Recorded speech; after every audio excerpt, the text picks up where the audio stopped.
지금 대통령님께서 입장하고 계십니다.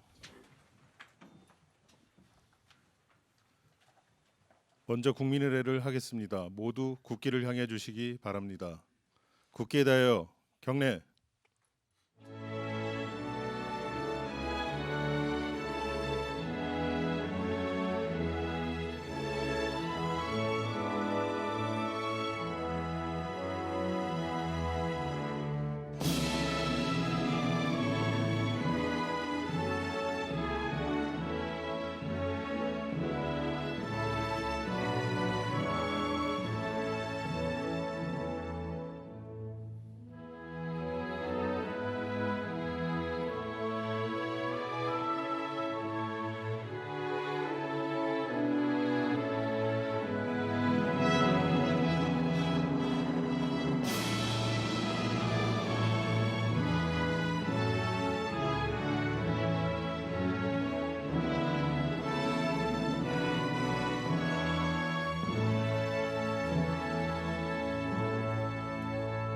바로 모두 자리에 앉아 주시기 바랍니다.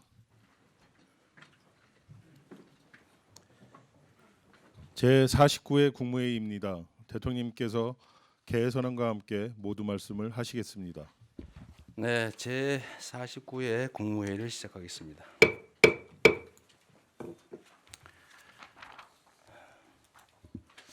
우리 요새 국무위원 여러분들께서 각자 맡은 자리에 최선을 다해 주시는 것 같습니다.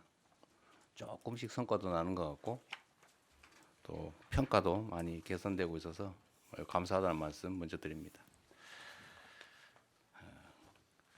관세 협상이라고 하는 큰 산을 넘었지만 우리 앞에 많은 과제들이 여전히 놓여 있습니다.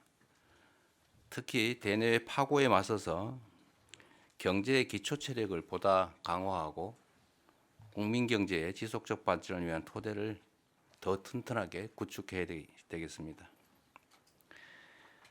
그래서 내년이 더욱 중요합니다. 경제, 민생 회복의 불씨를 더욱 키워서 잠재 성장률을 반등시킬 수 있도록 정책적 역량을 총 집중해 주시기 바랍니다.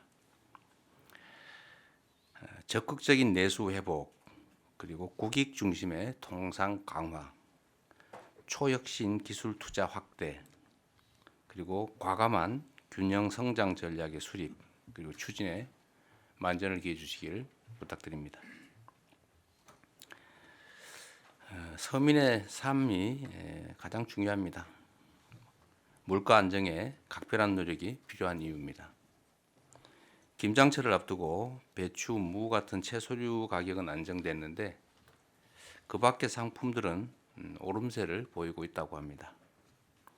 가계의 부담이 가중되지 않도록 선제적인 수급 관리에 만전을 기하고 관계부처가 발표한 유통구조 개선안을 속도감 있게 추진해 주시기 바랍니다. 소비자들을 기만하는 소위 슈링크플레이션 같은 이 꼼수에 대한 제도적 보완책도 서둘러 마련해야 되겠습니다. 우리 공정거래위원회 담합 잘 챙기고 계시죠? 공정거래위원회 사무처장입니다. 네, 잘 챙기고 있습니다. 그리고 겨울철이 다가오고 있기 때문에 어려운 분들이 더 어려워질 수 있습니다. 이런 분들에 대한 지원 대책 역시 세심하게 점검하고 또 부족한 부분이 혹시 있다면 신속하게 보완해 주시길 바랍니다. 이거 최근에 꽤 여러 차례 말씀드린 거긴 한데 한 번 더 말씀드리도록 하겠습니다. 우리 사회 일부에서 인종, 출신, 국가 이런 것들을 가지고 정말로 시대착오적인 차별, 혐오가 횡행하고 있습니다. 이 사회가 점차 양극화되고 있는 와중에 이렇게 극단적 표현들이 사회 불안을 계속 확대시키고 있습니다. 특히 SNS 등에서 이 특정 대상을 향한 혐오 표현이 무차별적으로 유포되고 허위 정보 또는 조작 정보가 범람하고 있습니다. 더 이상 이를 묵과해서는 안 됩니다. 이는 표현의 자유의 한계를 넘어서는 명백한 범죄 행위입니다. 혐오 표현에 대한 처벌 장치를 속히 마련하고 또 허위 조작 정보 유포 행위를 근본적으로 차단하고 엄정하게 처벌하는 데 총력을 기울여야 합니다. 특히 이 경찰의 역할이 중요합니다. 잘 챙겨봐 주시기 바랍니다. 인종 혐오나 차별, 사실관계를 왜곡, 조작하는 이런 잘못된 정보의 유통은 민주주의를 위협하는 행위입니다. 사람들의 일상을 위협하는 행위이기 때문에 추방해야 될 범죄다라고 생각해 주셔야 합니다. 정치권에서도 이 혐오 범죄, 허위 조작 정보 근절에 함께해 주시기를 당부드립니다.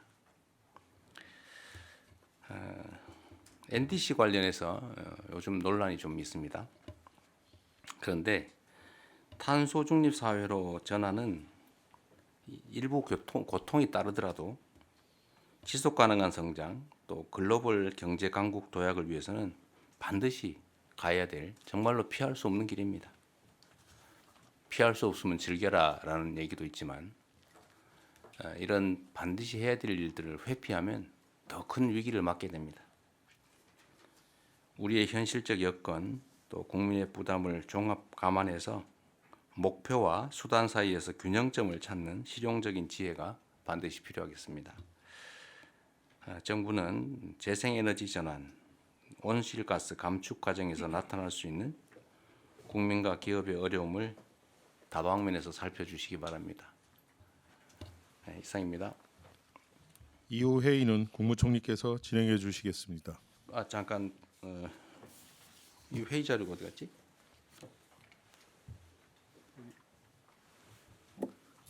대통령님 자리에 지금 회의 자료가 없네요.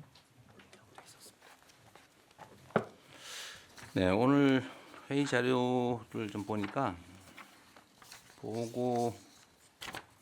부처 보고 안건이 있고 대통령령안에 대한 심의 내용이 있고 일반 안건들이 있는데 이 중에 보완이 필요한 사항이 아니면 의결은 비공개에서 하되 보완이 필요한 사항 아니면 공개로 토의하시는 게 어떻겠습니까?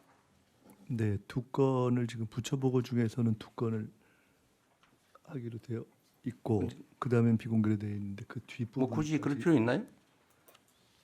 잠깐 아마 그 내용을 부처 간에 협의한 것 같은데 그 사이에 한 번 더 협의를 듣겠습니다. 한번 아니 이 중에 그 부처 보고 안건이 4건이 있거든요. 4건이 있고 체육단체 혁신 방안은 비공개하기로 했던 건가요? 거기하고 그 앞에 그 안표까지를 아마 비공개로 하기로 했. 아니 그 거기부터를 공개합니다. 일반 병학이 안건 없기까지 공개. 그다음에 안표하고 체육단체 혁신 방안을 비공개로 하기로 되어 그렇게 조정을 지금 한 것 같은데요, 실무적으로. 그런데 가급적이면 국정이라고 하는 게 우리 국민들께서 다 이해관계가 있는 일인데 문체부는 이거 비공개로 해야 될 특별한 이유가 있어요? 공개하겠습니다. 그냥 합시다. 그냥 하고 일반 안건은 NDC, 예비비, 협정안, 영예 수여안, 보고 안건 1건 이것도 비공개해야 될 이유가 특별히 있습니까? 어떠세요? 사실 NDC는 비공개할 필요가 없죠. 기후 안건은 비공개할 이유가 없습니다. 네, 원건 공개해서 하고 예비비도 뭐 이게 왜 비공개? 사실 내용상으로는 비공개할 게 하나도 없습니다. 네, 협정안은 뭐 보완이 필요한 사항인가요? FTA 어디 외교부 예, 괜찮습니다. 괜찮아요? 네, 그렇습니다.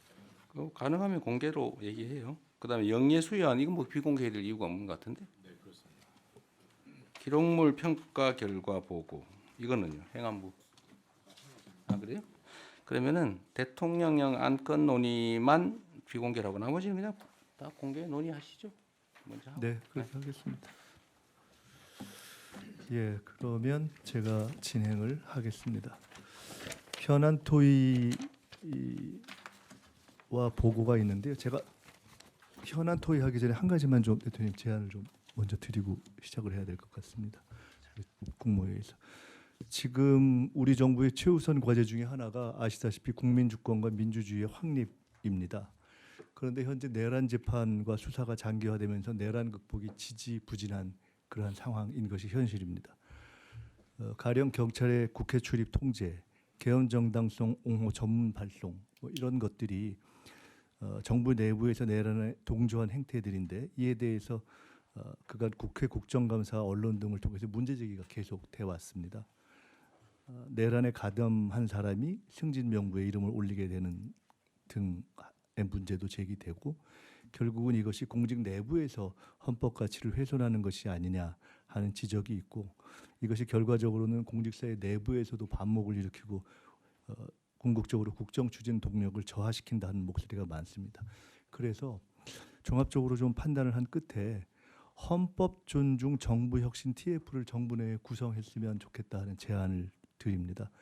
헌법 존중 정부 혁신 TF는 12.3 비상계엄 등 내란에 참여하거나 협조한 공직자를 대상으로 신속한 내부 조사를 거쳐서 합당한 인사 조치를 할 수 있는 근거를 확보하는 것을 임무로 하려고 합니다. 이건 뭐 공직자 개인 처벌 문제의 차원이 아니라 정부의 헌법 수호 의지를 바로 세워서 공직 내부의 갈등을 조속히 해소하고 국민의 신뢰를 회복하겠다 하는 취지입니다.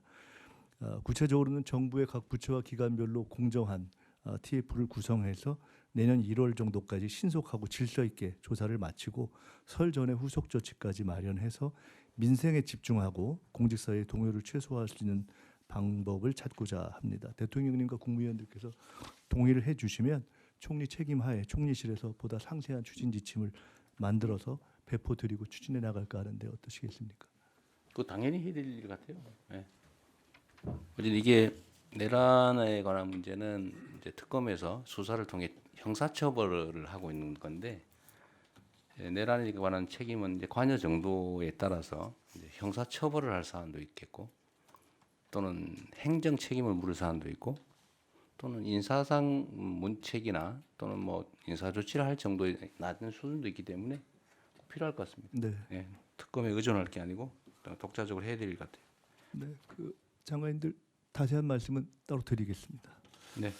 네, 그러면 다음 현안 토의를 진행하겠습니다. 2026년 경제성장 전략 주요 골자 안에 대해서 기획재정부 장관님께서 발제해 주시기 바랍니다. 예, 보고 드리겠습니다. 보고 자료는 작은 거하고 큰 거 두 개가 되겠습니다. 최근의 경제 상황입니다. 첫째, 경기는 그 밑에 GDP 실질 성장률에서 보시는 것처럼 작년 2, 4분기에 마이너스 0.2%, 작년 3, 4분기에 0.1, 4, 4분기 0.1, 금년 1, 4분기에 마이너스 0.1을 보이는 이 경제 상황이었습니다. 매우 어려운 아주 심각한 상황이었습니다. 그래서 저희 정부 들어서는 2, 4분기는 6월은 아마 저희들 관련에 대해서 0.7%로 새 정부 들어서 기대감 등등으로 이렇게 좀 0.7%까지 반등했고 3, 4분기는 온전한 우리 이재명 정부의 첫 경제 성적표가 마이너스 1.2%로 이렇게 성장했습니다. 마이너스 1점. 아, 플러스 당황하셨는 것 같아요. 네, 1.2%로 아주 높은 성장을 했는데요. 2024년 1분기 이후 6분기 만에 이제 최고 수준을 해서 아마 이런 조금 더 힘을 낸다면은 연간으로 1% 내외 성장도 저희들은 예상하고 있습니다. 정시는 추경, 상법 개정 등 정책 효과에 힘입어서 주요국 대비 가장 높은 주가 지수 상승률을 보여서 그 밑에 표에서 보시는 것처럼 46.6% 11월 7일 기준입니다. 이렇게 보이고 있습니다. 이러한 경기 회복 및 정시의 어떤 상승의 모멘텀을 이어받아서 내년도에는 본격적인 성장 드라이브를 걸어서 잠재 성장의 달성을 넘어서서 잠재 성장률 반등의 원년, 좀 전에 대통령께서도 말씀하신 바와 같이 만들 그런 필요가 있기 때문에 그러한 각오하에서 2026년도 경제 성장 전략 마련을 추진하게 되었습니다. 그동안의 경제 상황 점검회의 간담회 관계 장관님들하고 상의도 했습니다. 그리고 기재부하고 뭐 일부 부처 간에는 또 1대1 간담회도 해서 1차적으로 저희들이 과제를 모았는 부분이 밑에 표에서 나오는 부분이고 자세한 것은 큰 종이로 보고를 드리겠습니다. 향후 부처가 내년도부터는 주도적으로 정책 과제를 구체화 추진하고 기재부나 다른 부처는 부처 간에 이견이 있는 과제라든지 또는 여러 부처가 같이 협의해서 하는 그런 과제에 대해서는 조율 지원을 하도록 하겠습니다. 이런 작업이 되면은 내년도 2026년 초에 부처 업무 보고 첫 순서로 이 경제 성장 전략을 발표하고 이어서 부처별로 세부 과제 발표하는 게 어떠냐는 그런 생각을 가지고 이번은 좀 토의를 해서 결정을 하도록 하겠습니다. 다음은 큰 종이가 되겠습니다. 2026년도 경제 성장 전략 주요 골자는 큰 종이가 되겠습니다. 부문별로는 거시 경제 및 민생 안정, 그다음에 이게 성장 동력 확충, 그다음에 양극화 구조 극복, 지속 성장 기반 확충으로 이렇게 네 가지로 일단은 구분을 해봤습니다. 그리고 거시 경제 및 민생 안정에서는 세 가지 분야, 그 경기 활성화, 민생 안정, 리스크 관리해서 3대 부문에 7개 세부 과제를 이렇게 이제 배분을 했고 이 부분도 오늘 논의 또는 또 추후적으로 부처하고 협의를 통해서 조정 가능하다는 말씀을 드리겠습니다. 여기에 다양하게 부동산, 물가 안정, 소상공인, 서민, 부문별 거시경제 전략을 다 이렇게 배치를 했습니다. 두 번째는 성장 동력 확충에 있어서는 국가 전략 산업 육성에 반도체, 방산, 컬처, 그다음에 주력 산업, 그다음에 경제 혁신 본격화에는 AI 대중화 및 초혁신 경제 본격 추진, R&D 혁신, 탄소 중립 에너지 전환을 배치했습니다. 그리고 대외 통상 환경 여건의 변화에 따라서 신대외 경제 전략 추진에 있어서 한미 통상 협상 후속 조치, 수출 시장, 공급망, 그리고 인적 자본 극대화에는 청년 중장년 고용 촉진, 그리고 재도전 재기 지원, 기술 인력 양성, 고등교육 혁신, 저출생 대역, 외국 인력 전략적 활용 이렇게 배치를 했으면 어떤가 하고 했습니다. 그다음에 양극화 구조 극복에서는 지역 균형 성장에서 지역 산업 인프라 확충, 지방 우대, 지역 관광 촉진, 사회 연대 경제 활성화, 그리고 대중소 상생 및 중기 성장 지원에는 대중소 지식 기술 협력, 기술 탈취 방지, 중소기업 경쟁력 제고, 글로벌 진출 등이 포함되는 부분이 되겠습니다.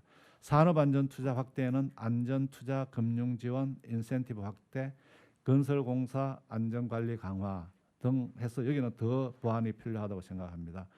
그다음 노동시장 이중구조 완화에는 임금격차 완화, 비정형 근로자 보호, 개정 노조법 원활한 시행이 되겠습니다. 사회안전 매트 강화에는 서민금융 지원 확대, 노후소득 보장, 퇴직연금의 기금화 등이 포함 과제가 되겠습니다. 저소득층 지원, 그리고 지속 성장 기반 강화에는 생산적 금융 확대를 위해서 여기는 과제가 좀 있습니다. 벤처 투자 확대, 국내 주식 장기 투자 및 기업 자금 공급 촉진, MSCI 선진국 지수 편입 추진 및 윅비라고 해서 이거는 이제 국채입니다. 국채의 선진국 지수 편입, 첨단 산업 금융 지원, 그리고 규제 혁신에서는 데이터 공유 확대, 기업 규모별 규제 개선, 경제 형벌 합리화, 그리고 재정 공공기관 혁신에 있어서는 기획예산처 설립에 따라서 재정 운영 방식이라든지 지출 구조를 대혁신하는 방안, 그다음에 사회보험 재정 안정화, 국세 외 수입 관리, 공기업 혁신, 국유재산 제도 개선, 조달 행정 등 조달 혁신 조달 확대 이렇게 해서 저희들이 지금 안을 초안입니다. 그래서 오늘 대통령 주재에서 논의가 되면은 저희들 보완하고 그 이후에도 또 필요한 과제는 지속 보완해서 내년 초에는 그 2026년 경제 성장 전략이 발표돼서 잠재 성장률을 반등을 이루는 그런 계기로 삼았으면 합니다. 이상 보고를 마치겠습니다.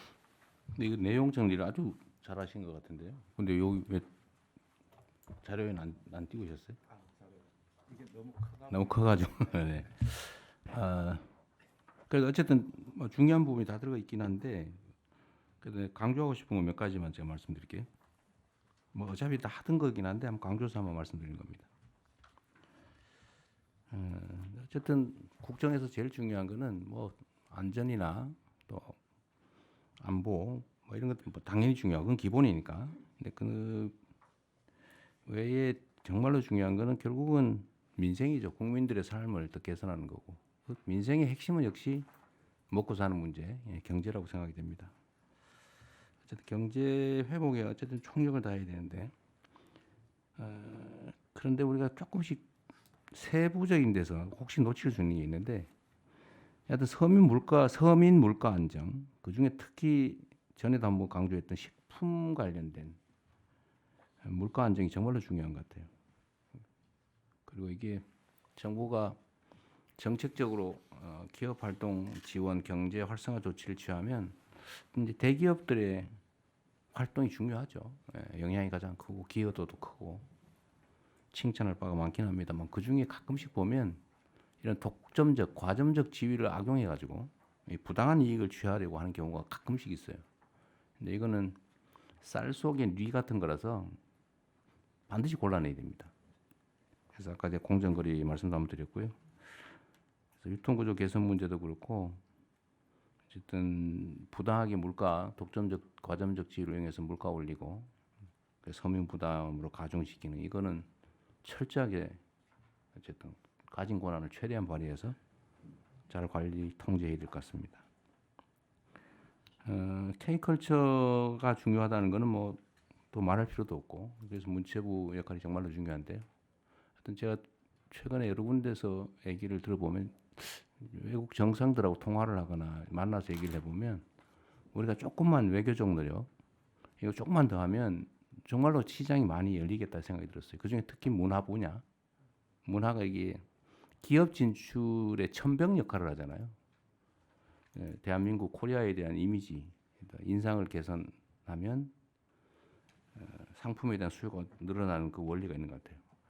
그때 문화 수출이 1이 되면 상품 수출이 1.8배가 늘어난다. 그때 그렇게 얘기했죠. 네, 맞습니다. 그래서 문체부가 힘들겠지만 지금 잘하고 계시지만 더 주력해 주시길 바라고요. 그래서 뭐 게임이니 푸드, 뷰티 뭐 이런 거는 정말 가능성이 많은 영역 같고 이건 또 중소기업 영역이라서 일자리에도 크게 도움되는 것 같습니다. 그다음에 인적 자본 극대화 부분에서 다른 것도 다 중요한데 하여튼 제도전 재기 지원 이거 정말로 강조 다시 한번 해야 될 것 같습니다. 펀드도 그렇고 금융도 그렇고 뭔가 실패하면 다시 일어날 수 있게 해줘야 되고 이게 실패 경험이 많은 사람이 오히려 성공 확률이 높다는 건 통계적으로도 나온 사실인데 하여튼 우리 사회의 일반적인 분위기가 한 번 실패하면 마치 그 퇴출되는 것 같은 그런 상황이라서 하여튼 재기 제도전 지원 제도는 최대한 발굴해 주시기 바랍니다. 지역균형 성장 중에 지방우대 정책은 어쨌든 계속 확대해 주시고요. 지역관광 분야도 이거 그래서 문체부가 계속 중요한데 우리 최 장관님 제가 저번에 우리 대통령실 안에서만 얘기했는데 지금 이제 관광객들이 계속 늘어나면서 서울을 왔다가 다시 재방문할 때는 서울보다 다른 데를 가고자 하잖아요. 재방문이 늘어나는데 그래서 다른 지방에 대한 홍보가 정말로 필요할 것 같고 그거는 요즘은 그 광고나 홍보는 SNS를 활용하는 게 정말로 효율적일 것 같아서요. 뭐 체험기라든지 이런 걸 좀 대대적으로 좀 해주시면 좋겠어요. 관광공사가 뭘 하는지 잘 모르겠는데 그 역할을 잘하게 해주십시오. 지역 관광 촉진은 정말 중요한 아이템 같습니다. 그리고 대기업들이 지금 국가 정책에 이제 가장 혜택을 보는 게 대기업들인데 그리고 수출 기업들, 대기업들인데 요즘 아주 대기업들 잘하고 있어요. 잘하고 있고 전에 나왔던 뭐 온갖 중소기업 약탈, 탈취, 기술 탈취 이런 문제들이 요즘은 많이 얘기가 없긴 한데 혹여라도 또 모르니까 기술 탈취나 중소기업 이게 좀 뭐 표현이 좀 그런데 중소기업들의 부당한 좀 압박을 하지 않도록 그 부분도 각별히 좀 챙겨 주십시오. 이건 뭐 사회 문화의 문제인 것 같아요. 자기만 살겠다고 힘없는 사람들 쥐어짜가지고 부당 이익 취하는 거 이건 철저하게 좀 막아주면 좋겠습니다. 그리고 사회 안전 매트 강화 분야에서는 서민 금융 지원 분야를 그냥 말이 아니라 최대한 좀 정책적으로 지원해 주십시오. 금융 분야가 제일 자유주의적인 것 같아요. 그냥 한번 빚 안 갚으면 죽을 때까지 빚쟁이 돼가지고 아무것도 못하는. 그 선진국들은 빚이 한번 지더라도 쉽게 탕감해 주잖아요. 파면 면책 제도가 잘 발달해 있는데 우리는 아직 많이 부족한 것 같아요. 그 국민들이 한번 쓰러지더라도 일어서게 해야 국가의 역량이 커지는데 한번 쓰러지면 아예 다시는 못 일어나게 만드는 이런 잘못된 관행이나 제도는 좀 많이 개선해야 될 것 같아요. 저번에 참 금융위원회 소관인지 모르겠는데 금융위원회 어디 계세요? 예, 금융위원회 사무처장 참석하고 사장님 있습니다. 오셨구나. 예. 전에 그 저 서민들 그 뭡니까 그 신용 전과라 그래야 되나? 신용 사면 조치를 신용 사면 그 어떻게 되고 있어요? 아 그 완료했어요? 조치는 완료를 했습니다. 네네. 어쨌든 계속 좀 추가 발굴을 좀 해주시고요. 그다음 생산적 금융 분야에 이 국내 주식 장기 투자 촉진 이렇게 돼 있는데 우리 경우에 장기 투자에 대한 세제 혜택이나 이런 게 좀 충분한가요? 좀 강화해서 장기 투자하면은 좀 진짜 인센티브를 좀 많이 네. 받을 수 있게 스की임을 좀 바꾸도록 하겠습니다. 근데 이 장기 투자에 대해서 인센티브 부여 제도에 대해서 반론이 그런 게 있더라고요. 결국 대주주들이 혜택 보는 거 아니냐. 근데 그건 좀 분리해서 네네. 일반 투자자하고 네네. 대주주들은 경영권 네. 확보를 위해서 그냥 원래 가지고 있는 거잖아요. 네네. 근데 거기에 해주면 또 뭐 부자 감세 논란이 있을 수 있어서 그거는 일반 투자자들을 좀 장기 투자에 대해서 혜택을 주는 방식으로 네. 좀 세부적으로 잘 만들어 주시기 바랍니다. 네, 알겠습니다. 그리고 국세청이 어디 소관이죠? 기재부 소관. 네, 기재부서. 기재부. 국세청 나와 있어요? 외청이라서 없죠 여기는. 네. 요새 아주 열심히 잘하고 있는 것 같은데. 네, 세 수입도 뭐. 세액 수입 관리도 통합 관리하고. 네네. 정확하게. 어쨌든 이건 조세정이라는 측면에서도 어쨌든 세외 수입뿐만 아니라 체납 관리를 철저하게 좀 해야 됩니다. 이 일자리에도 네. 꽤 도움이 되거든요. 그리고 국유재산 문제는 총리께서 챙기고 계시죠? 국유재산 헐값 매각한 거. 그거 정말 국기문란 행위 아닙니까? 네, 그 부분은 지금 그 부분은 기재부 포함해서 나머지 각 부처에서 지금 정리하고 있는 것을 저희가 진행해서 하여간 가장 국민적 관심이 높은 내용부터 시작해서 하나하나 정리해 가겠습니다. 네. 그리고 이게 부총리님 이거 제가 정리된 거 보니까 눈에 딱 들어오는데 이것도 우리 국민들도 좀 볼 수 있게 네네. 어쨌든 웹잡으로 만들든지 해서 예, 한번 좀 알겠습니다. 비판적 검토도 할 수 있게 네네. 좀 해주십시오. 네, 다음 진행하시죠. 다른 국무위원님들도 의견 있으면 말씀하십시오. 혹시 다른 의견 주실 분 안 계신가요? 추가할 게 있으면 하시죠. 국무위원님도 안 넣으면은 나중에 업무 보고할 때 대통령께 보고 드릴 게 없을 수도 아, 있습니다. 네. 네, 성평등 가족부 장관입니다. 네, 네. 네, 네, 네. 그 저희 양극화 구조 극복 모두의 공정한 성장 관련해서 노동시장 이중 구조 완화, 이제 임금 격차 완화가 이제 노동부 소관으로 되어 있는데 저는 그 노동시장 내에서 이거 성별 임금 격차 완화도 여기 같이 들어서 저희가 해결해야 될 문제로 보고 저희가 저희 성평등 가족부도 함께 이 부분을 좀 해결하는 역할을 했으면 합니다. 그러시죠. 네. 협조 부처에 그 같이 고동부하고 노동부하고 같이 하는데 성평등 네. 하도록 하겠습니다. 그럴 필요가 있겠네요. 또 산업부 장관입니다. 지금 내용 전체가 좋은데 이걸 하나로 묶을 수 있는 캐치프레이즈 같은 거 하나 있었으면 좋겠다는 그러겠네요. 생각이 듭니다. 그래서 저희 산업부는 내년에는 모든 이슈들이 다 기업하고 연관되는데 대기업, 중소기업 포함해서 결국은 경쟁력인데 전 뭐 기업하고 싶은 대한민국을 제안하고 싶습니다. 왜 반응이 없어요? 저희가 이제 관세 협상하고 하면서 네. 저희들이 저희 부 전체적으로 깨달은 것 중에 하나가 뭐 대통령께서 말씀하셨습니다. 네. 국익이기도 하지만 정말 다른 나라나 기업을 압도하는 경쟁력이 참 절실하구나 하는 걸 정말 피부로 체감하고 있어서 내년에는 여기 나와 있는 것과 함께 한번 내년엔 정말 우리 기업들이 네. 정말 뭐 대기업만은 아닙니다. 이제 중소기업 다 같이 해서 뛸 수 있도록 한번 기업을 그 좋은 것 같아요.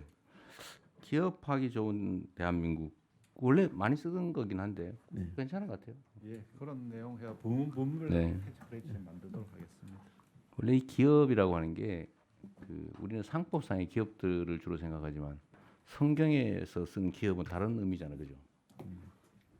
먹고 사는 문제. 네, 예, 맞습니다. 예. 훌륭하십니다. 또 있으신가요? 네, 네. 없는 것 같네요. 지금 말씀 주신 거 저도 한 말씀을 좀 보태겠습니다. 대통령님 혹시 기억하실지 모르겠는데 원래 대선 전에 대통령님께서 국가 비전을 생각하실 때 원래는 장기적으로 백범이 제시했던 문화국가 생각을 하셨고 네. 지금이 성장 회복이 필요하기 때문에 문화국가로 가기 위한 과정에서 성장 회복을 말씀하셨습니다. 그때 말씀하셨던 중에 앞으로 해야 될 중에 그런 문화주도 성장 이런 말씀도 하셨거든요. 지금 하셨던 기업하기 좋은 나라, 문화주도 성장, 최근 증시를 살리는 건 사실 개미와 국민주도 성장이라는 측면도 있기 때문에 그런 걸 포함해서 조금 더 시대에 맞게 종합적으로 한번 정리를 해서 토론을 한번 해서 정리하면 좋겠습니다. 그거 좋네요. 문화 주도 성장. 뭐 좋은 게 너무 많아서 그러니까 그런 등등을 좀 종합하게 하나 골라야 되는데. 네. 알겠습니다. 아니면 그거를 좀 종합할 수 있는 토론을 한번 해서 그러시죠. 준비해서 네. 다음에 말씀드리겠습니다. 맞습니다. 예. 다음은 부처 보고가 있겠습니다. 부처 보고는 총 4건인데요. 아까 대통령님 말씀처럼 다 공개로 진행하겠습니다. 첫째, 혐오 발언에 대한 내용, 둘째, 어린이 등하굣길 안전 확보, 셋째, 공연 스포츠 분야 안표 근절, 넷째, 체육단체 혁신 방안이기 때문에 법무부 장관님, 인사혁신처장님 이렇게 해서 또 관련 행안부 장관님, 문화체육부 장관님 이렇게 순서로 그냥 쭉 보고해 주시기 바랍니다. 보고를 이게 내용이 많아서 보고하고 네. 잠깐 토론하고 그러시죠. 보고하고 토론하고 그렇게 하겠습니다. 네. 예, 법무장관입니다. 핵심 위주 짧게 보고하겠습니다. 예, 최근 특정 국가나 국민에 대한 혐오적 발언이 시위 현장 등에서 지속적으로 발생해서 사회적 갈등이 심화되고 있는 것은 잘 알고 계실 겁니다. 특히 외국인 관광객이 크게 늘고 있는 상황에서 근거 없는 혐오 표현은 반드시 근절되어야 할 것입니다. 먼저 해외 입법 사례를 간략하게 좀 말씀드리겠습니다. 독일은 형법에 대중선동죄, 혐오적 모욕죄를 두고 혐오적 표현 등을 처벌하고 있고 프랑스는 형법 및 언론자 입법에서 또 영국은 우리와 같은 집시법과 비슷한 공공지수법에서 혐오 표현을 처벌하고 있습니다. 2페이지입니다. 미국은 혐오 표현 자체를 처벌하고 있지는 않지만 혐오를 동기로 하여 폭력 범죄까지 나아간 경우 상당 정도 가중 처벌하고 있습니다. 일본은 외국인에 대한 처벌을 금지하는 특별법을 제정하여 민사상 불법행위 책임 및 혐오 시위 제지의 근거를 활용하고 있습니다. 이와 같이 형사처벌 유무에는 다소 차이가 있긴 하지만 대부분의 선진국들은 소위 헤이트 스피치를 방지하는 법을 도입하고 있습니다. 형사법적 대응 방안에 대해서 말씀드리겠습니다. 최근 시위 과정에서 혐오적 발언이나 욕설이 난무하고 있다는 점에서 우선적으로 현행 집회 및 시위에 관한 법률을 개정하는 것이 가장 빠르고 효과적인 방법이라고 생각합니다. 국회는 김태년, 윤건영 의원이 개정안을 발의해서 계류 중에 있습니다. 이 개정안에 대해서는 명확성의 원칙에 위배한다는 지적 등이 있는 것으로 좀 저희들이 보고받고 있는데 지난달 법무부에서 요점을 보완할 수 있는 검토 의견서를 작성해서 소관부처인 경찰청에 송부하였습니다. 법무부는 경찰청과 함께 국회 입법 논의를 보다 적극적으로 지원하도록 하겠습니다. 혐오 표현 처벌을 위한 형법 개정 방안도 검토 중입니다. 독일, 프랑스와 같이 형법에 명예훼손, 모욕죄의 특례를 신설하면 지금보다 혐오 표현을 보다 용이하게 처벌할 수 있습니다. 다만 혐오 대상의 범위는 각 국가의 역사적, 사회적 배경에 따라 상이하므로 혐오의 대상을 국가 인종에 한정할지 종교, 성, 장애 등 다른 요소까지 확대할지에 대한 사회적 논의도 필요합니다. 이와 관련 최근 법무부에서 출범할 형사법 개정 특별위원회에서 이 쟁점을 1차 과제로 선정해서 논의할 계획입니다. 이와 관련해서는 양분함 의원이 개정안 입법 발의해서 논의 중에 있습니다.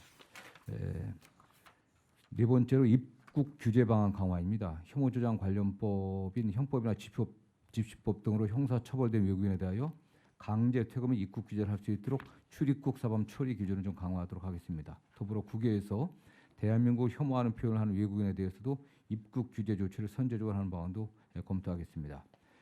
타 부처 특히 외국 입국 규제라든가 또는 관련해서는 어떤 외무부의 협조가 상당히 필요한 상황입니다. 어쨌든 타 부처에서도 혐오 발언 등 표현을 근절하기 위한 다양한 대응 방안이 있을 것으로 알고 있습니다.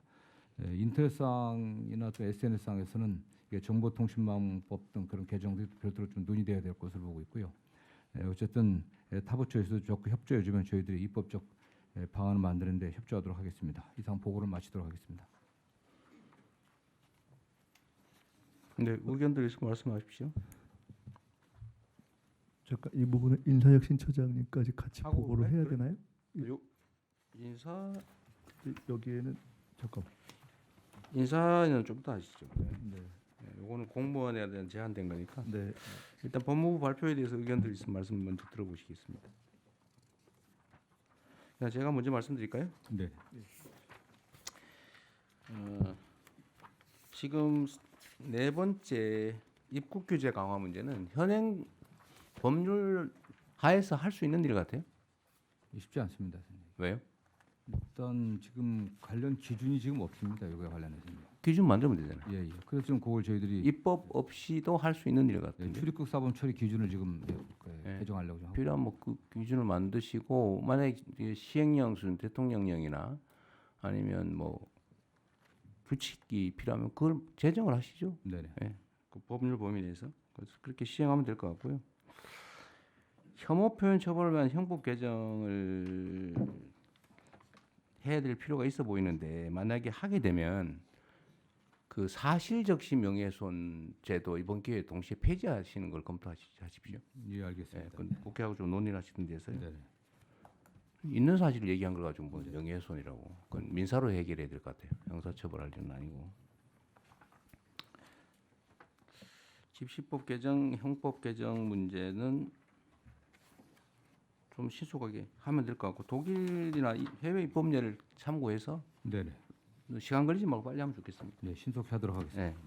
네. 네, 대통령님 행안부입니다. 네, 네. 네네.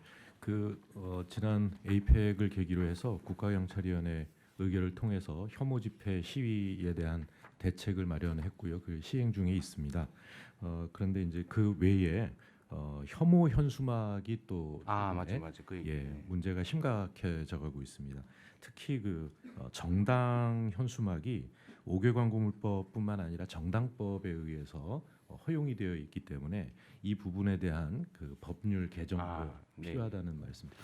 아니 안 그래도 제가 그 말씀 한번 드리려고 했는데 제가 최근에 어디 보니까 뭐 사실인지 아닌지 모르겠는데 현수막을 달기 위한 정당을 만들고 있다고 하더라고요.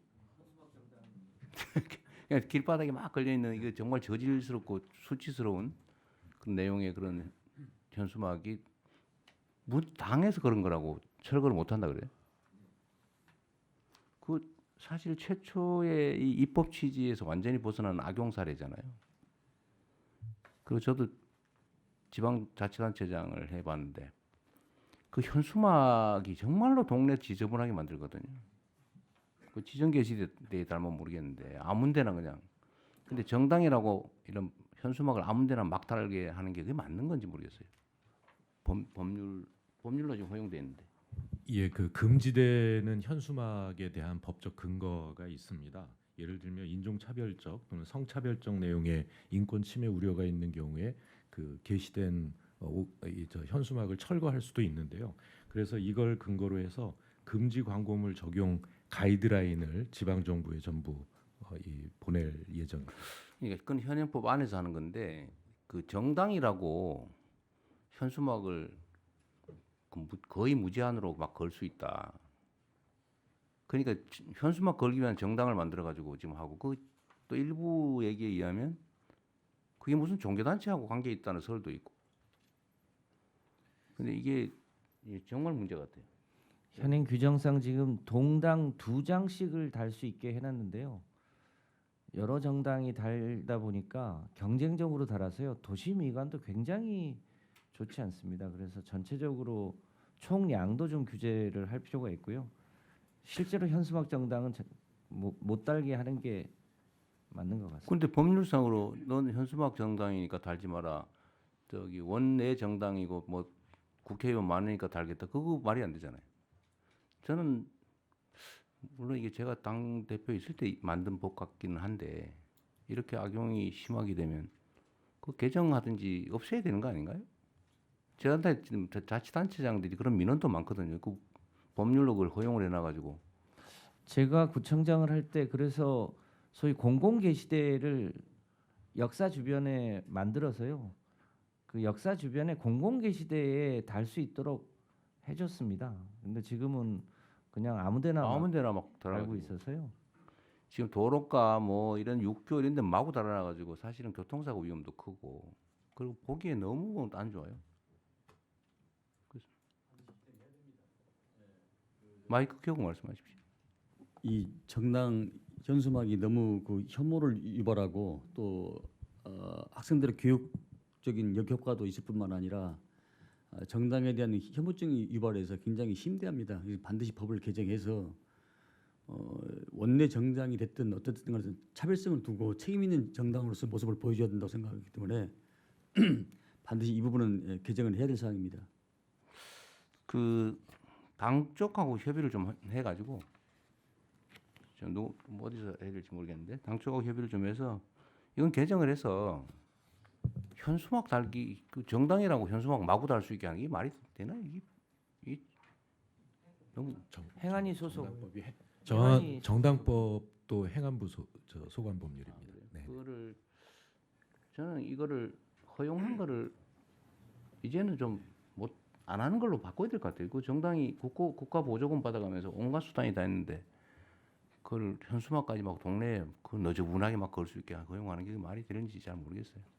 그건 뭐 입법적으로 가능하게 보이긴 한데 어차피 이게 정당법의 정당 활동의 자유, 그다음에 일반적으로 표현의 자유의 문제라고 해당하지만 잘 아시는 것처럼 뭐 국가안전보장 질서유지 공공복리를 제한할 수 있기 때문에 해당 규정에다가 이거 공공복리를 제한할 수 있다고 해놓고 거기에다 이런 혐오 표현들 같은 게 할 수 없다. 아니면 정당의 목적이나 활동에 위배되는 현수막은 달 수 없다. 이런 정도 하면 충분히 입법은 가능해 보입니다. 근데 그건 주관적인 평가가 들어가기 때문에 이 정치적 차별 논란이 발생해서 일반적인 뭐 규정이죠. 아니 이게 원래는 못 달게 돼 있었거든요. 네.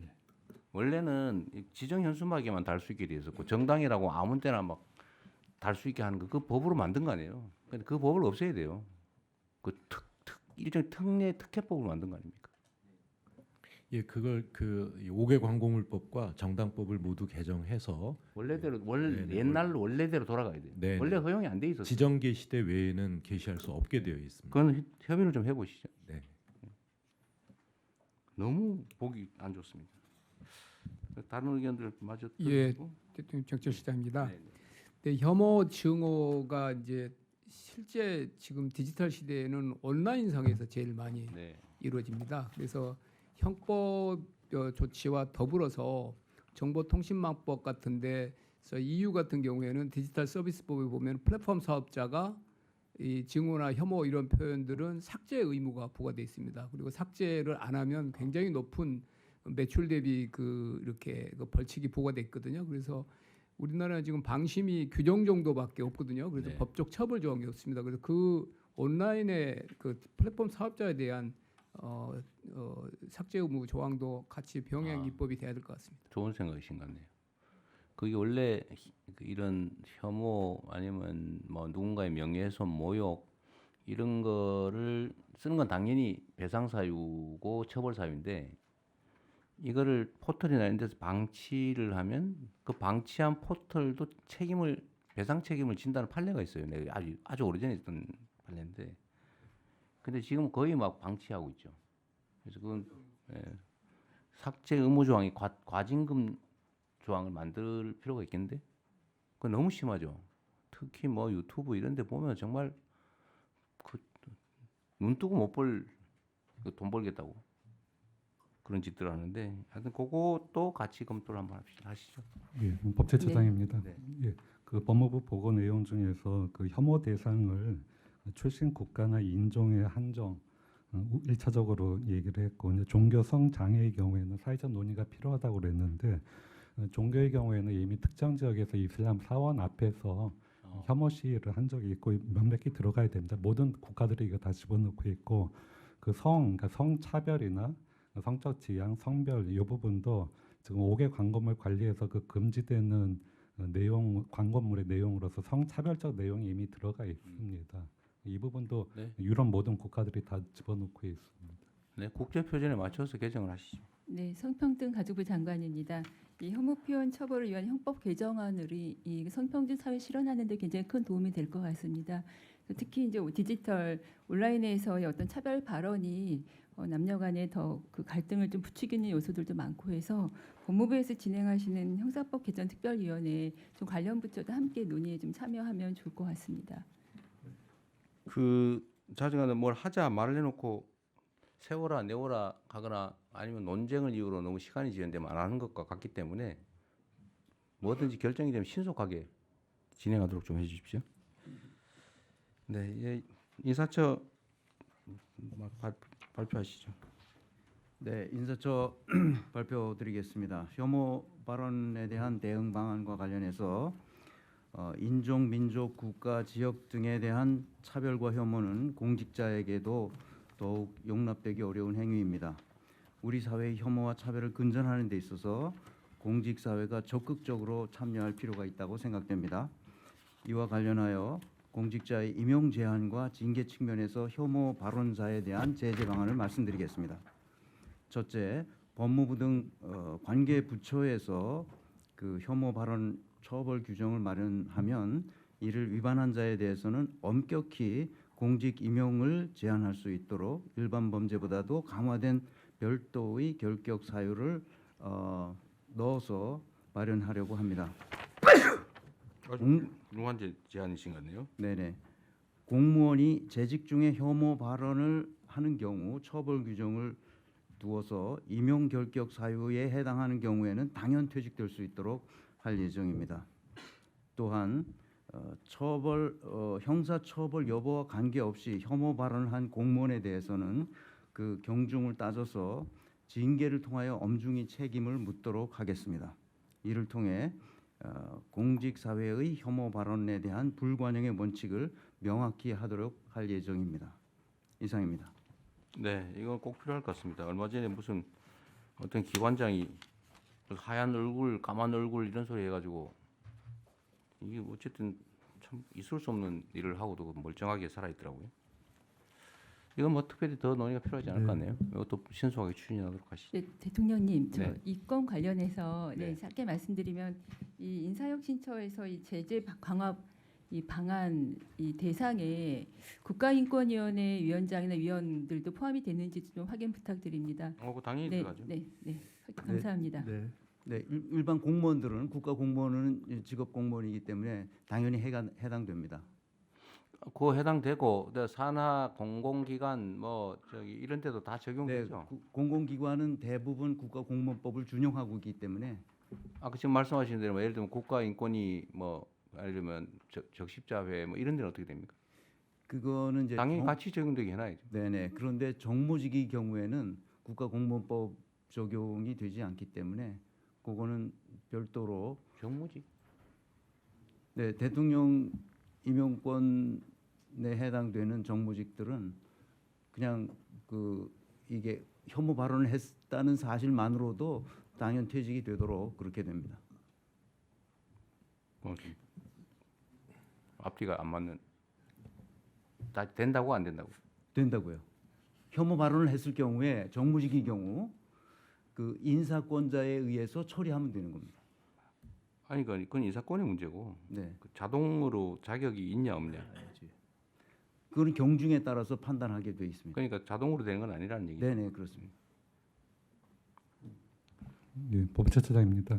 그 관련해서 한 가지 말씀드리면 그 인사권 외에 인사 조치 외에 지금 외국의 경우에는 혐오 발언을 한 기업이나 기관에 대해서 단체에 대해서 공공계약에서 배제하거나 아니면 보조금 지급을 그걸 제한하는 조치를 취하는 경우도 있습니다. 참고가 될 것 같습니다. 네, 좀 더 정리를 하십시오. 그러면 일단은 공무원은 자격 제한하는 거는 일단 하고, 근데 이 범위를 어디까지 할 거냐? 보통 같은 기준으로 예를 들면 그 뭐 선거법 위반으로 자기 제한되면 또 안 되는 건 쭉 일적으로 적용되잖아요. 네네. 그건 산하기관들도 안 되는 것 같은데. 네 맞습니다. 이것도 마찬가지일 거 아닙니까? 예, 네, 동일한 기준으로 네네. 하면 될 거 아니에요. 네, 요 사안에 대해서는 다른 의견이 없으시면은 요 안건은 원안대로 접수하겠습니다. 다음은 어린이 등하굣길 안전확보 종합대책이고요. 행정안전부 장관께서 보고해 주시는데 죄송하지만 저는 오늘 농구민의 날 제가 때문에 진행할게요. 강원도에 저는 먼저 가고 부총리님께서 그래? 그러십시오. 네, 행정안전부 장관입니다. 미성년자 약취 유인 범죄 근절을 위한 어린이 등하굣길 안전 확보 종합 대책을 보고드리겠습니다. 지난 8월 28일 서울 서대문구 어린이 약취 유인 미수 사건 이후 순찰 강화 등을 추진했으나 국민 불안감은 여전한 상황입니다. 그 뒤에 대통령 이 지시가 있으셔서 9월 중에 근본적인 이 종합 대책을 만들어서 10월부터 이 관계부처 합동 종합 대책을 수립 시행하고 있습니다. 우선 어린이 약취 유인 범죄에 엄정 대응하겠습니다. 신고 접수 시 최우선 출동하고 전국 경찰서의 신속 검거 체계를 구축하는 등 총력 대응하는 한편 약취 유인죄 적용이 어려운 경우 정서적 아동 학대 혐의를 적용하는 방안을 적극 검토하겠습니다. 또한 법정형 강화를 위한 법령 정비도 추진하겠습니다. 어린이의 대처 역량 강화와 국민 인식 개선도 함께 추진하겠습니다. 체험형 교육을 확대하고 법정 안전 교육을 강화하는 한편 학부모를 통해 가정에서도 연계하여 교육할 수 있도록 하겠습니다. 이번 주부터 2주간 전국 캠페인을 운영하게 되는데요. 이 국무위원 여러분께서도 관심을 가져 주시기 바랍니다. 이 함께 그 국민과 소통하며 등하굣길 안전을 챙겨 주시기 바랍니다. 이와 함께 유괴 예방 수칙과 국민의 인식을 높이기 위한 다양한 콘텐츠를 개발하여 확산하겠습니다. 어린이가 안전한 돌봄 환경 조성에도 힘쓰겠습니다. 학교 주변 아동 보호구역 지정을 확대하고 이 CCTV 설치를 지원하는 한편 지능형 관제 체계도 강화해서 등하굣길 안전 사각지대를 줄여나가겠습니다. 아이들의 안심 귀가를 위해 워킹 스쿨버스와 등하교 알림 서비스를 확대하고 어린이 안전물품 지원을 강화하겠습니다. 각 부처에서는 소관 분야 대책을 차질 없이 추진하여 주시고 캠페인 등 대국민 홍보에도 적극 협조해 주시기 바랍니다. 이상 보고를 마치겠습니다. 네. 예, 의견 있으면 말씀해 주시기 바랍니다. 뭐 당연히 해야 될 거라서 추가할 거 있으시면 말씀하시고요. 어쨌든 계획에 그치지 말고 철저하게 집행해 주시기 바랍니다. 예, 그렇게 하겠습니다. 그리고 좀 덧붙여서 제가 전에 얼마 안 되긴 했는데 지금 경찰 인력이 매우 일을 자꾸 많이 만들다 보니까 부족할 수 있는데 경비 인력을 일반 치안 인력으로 좀 전환하는 작업은 하고 있는 거죠? 네, 착수했습니다. 경찰에 그 대통령 지시를 전달했고요. 예, 계획 중입니다. 네, 좀 진행 사항을 빨리 체크해서요. 네, 보고드리겠습니다. 네. 예, 더 이상 의견이 없으시면 원안대로 접수하겠습니다. 다음은 공연 스포츠 분야 안표 근절 강화 방안입니다. 문화체육관광부 장관께서 보고해 주시기 바랍니다. 네, 문화체육관광부 장관입니다. 공연과 스포츠 분야의 안표 근절 방안에 대해서 보고드리겠습니다. K-팝 콘서트, 프로야구 경기, 인기 공연의 티켓을 확보해서 수십 배 높은 가격으로 되파는 안표 판매 행위가 여전히 기승을 부리고 있습니다. 공연법과 국민체육진흥법에서 규제를 하고 있다고는 하나 티켓을 확보하는 과정에서 매크로를 사용한 경우에만 처벌을 하도록 되어 있어서 적발도 쉽지 않고 처벌 수준도 매우 낮습니다. 그러다 보니 현실적으로는 단속과 처벌이 쉽지 않아서 안표 판매 행위는 모두가 아시듯이 사실상 방치되고 있습니다. 이대로는 안 됩니다. 원천적으로 막아야 합니다. 안표상들이 부정적인 방법으로 티켓을 싹쓸이를 하게 되면 일반 팬들은 정가에 표를 살 수 있는 기회를 박탈당합니다. 안표상들이 엄청난 웃돈을 받기 때문에 팬들은 금전적으로도 큰 손해를 보게 됩니다. 소득이 적은 팬들은 관람을 엄두도 내지 못합니다. 게다가 청소년을 포함한 대부분의 팬들은 문화생활에 쓸 수 있는 가용자금의 한계가 있는데 이렇게 한 번 관람하는데 큰 돈을 쓰게 되면 여러 번 볼 수 있는 기회가 사라집니다. 결국 시장의 전체 크기가 줄게 되면서 문화계도 스포츠계도 결과적으로는 큰 피해를 보게 됩니다. 이렇듯 안표는 일반 팬들과 창작자를 비롯해 시장 전체의 질서를 무너뜨리고 모두에게 큰 피해를 주기 때문에 반드시 막아야 합니다. 법을 바꾸겠습니다. 이번 정기국회에 관련 법을 개정해서 수단 방법에 관계없이 티켓을 웃돈을 받고 판매하는 행위는 전면 금지하고 위반할 경우 처벌을 강화하겠습니다. 티켓을 정가보다 높은 가격으로 판매할 경우 상습 위반자는 가중 처벌하겠습니다. 또한 부정적으로 취득한 이득보다 훨씬 큰 과징금을 부과해서 더 큰 경제적 손실을 감내하도록 하겠습니다. 아울러 이번 조치로 암표 판매 행위가 더 내밀하게 음성화될 경우에 대비해서 단속기관과 긴밀하게 협력하겠습니다. 그리고 암표 판매 행위를 신고하면 그 액수의 몇 배 이상의 큰 포상금을 지급하는 방안도 강구하겠습니다. 건전한 관람 문화를 해치며 모든 이들에게 피해를 안겨주는 암표 판매 행위의 뿌리를 이번에는 반드시 뽑겠습니다. 물론 이 과정에서 선의의 진성 소비자가 피해가 가지 않도록 주의해서 진행하겠습니다. 네, 감사합니다. 예, 의견 있으면 말씀해 주시기 바랍니다. 요새도 이 암표 때문에 시끌시끌해요. 근데 한때 암표 많다가 없어졌었는데 최근에 갑자기 또 많아졌나 봐요. 보통 늘 있고요. 보통 가을에 포스트 시즌, 프로야구 포스트 시즌 때 또 이게 확 늘어납니다. 네. 그 열심히 준비하셨는데 죄송한데 다 좋은데 네. 형벌 강화는 반대입니다. 과징금, 과태료, 암표 네. 저 야구장 암표 팔다 걸렸는데 그 징역형 10년 이상 지금 10년 이하 하더라도 법원이 징역형 선고할 리가 없어요. 괜히 수사하고 재판하느라고 돈만 잔뜩 들고 역량 낭비 같은데 그냥 과징금을 대폭하시는 게 네, 과징금 할 거고요, 대통령. 근데 네. 암표상들은 광범위하게 많은 사람들이 하는 게 아니고요. 정말 소수의 사람들이 네. 악덕업자들이 하고 있습니다. 그 걸리면 돈을 뺏어야지. 그 징역할 리가 없다니까 법원이. 알겠습니다. 시간 인력이만 소모될 것 같아요. 근데 우리가 형벌 조항이 너무 많다. 독일에 비해서 3배 많다던가 그래요. 하여튼 3배가 많대 형벌 조항이. 그래서 그런 걸 보면 형벌 조항을 없애고 실효성도 없는 거. 괜히 그 저번에 초코파이 1,000원 가지고 재판하느라고 얼마나 인력 낭비입니까? 예를 들면 그런 거. 근데 이런 것도 저는 이번 기회에 아예 이거 과징금 조항을 넣으려면 개정을 해야 되는데 형벌 조항을 빼버리시는 게 어떨까 싶은데 차라리. 대통령 비서실장입니다. 저희가 네. 대통령실에서 사전에 점검했던 내용인데 네. 말씀대로 저희가 형벌 조항을 줄이자라고 제안을 했는데 네. 이게 반영이 안 된 것 같고 그리고 사전에 하나 더 좀 추가했으면 좋겠다고 생각한 건 이거 신고하면 포상금 제도를 그걸 많이 해요. 신고하면 포상금 제도를 오히려 도입하자고 제안했는데 이 두 가지가 지금 빠져 있는 것 같습니다. 아까 말씀하셨어요. 네, 보상금은 말씀드렸고요.